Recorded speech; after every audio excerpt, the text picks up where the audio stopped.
karere ka Rulindo ruhageretse hagati y'umugabo na mushiki we umushinja kumusambanya akamukomeretsa. Amakuru dukesha ikinyamakuru cya Bwiza avuga ko mu karere ka Rulindo mu murenge wa Mbogo akagari ka Mushari mu mudugudu wa Nyakabuye haravugwa inkuru y'umugore witwa Mukantagwera Janvier uri kurega atabaza ubuyobozi ngo bamurenganure nyuma yo gusambanywa ku ngufu na musaza we. Nyirubwite avuga ko musaza we Ntaganda Evariste yamusambanyije kuwa kabiri tariki 5 Kamena. Amakuru agera ku kinyamakuru cya Bwiza avuga ko mu rubanza rwa bariya bombi rwaburanishijwe mu nteko y'abaturage mu cyumweru gishize, urega yavuze ko mbere y'uko musaza we amusambanya bombi bari bahoze basangira agacupa. Yavuze ko ubwo batahaga mu masaa 7 za nijoro bakigera iwe Ntaganda yabanje kumusaba gufungura bakaba baganira, ariko nyuma y'umwanya muto ahita amusambanya ku ngufu ku buryo byamuviriyemo gukomereka bikabije kuko yari amaze imyaka 25 nta mugabo babonana.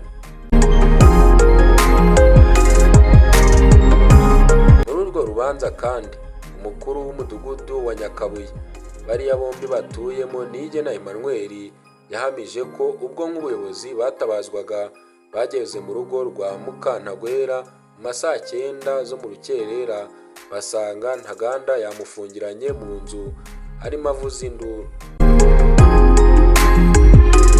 Nyirugusambanya mushiki we ubwo yari imbere y'inteko y'abaturage yahakanye yivuye inyuma ibyo yaregwaga, nubwo yemera ko muri iryo joro yageze iwe bakanicarana mu nzu baganira.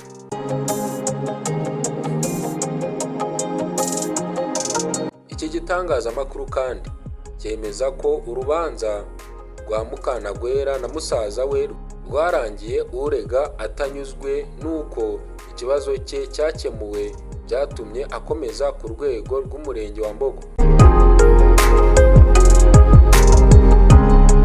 Iki gitangazamakuru cyamenye ko mu cyumweru gishize ubuyobozi bw'umurenge mu cyumweru gishize bwahamije Ntaganda ngo abwitabe kuwa kabiri w'iki cyumweru.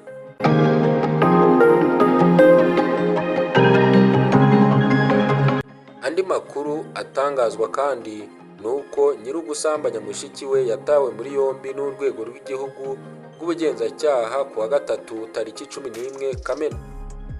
Ayo yari amakuru akomeje kuvugwa mu karere ka Rulindo. Mukomeze mugire ibihe byiza nk'ibisanzwe. Nitwa Journaliste Thierry, turabakunda cyane. Hasta la vista.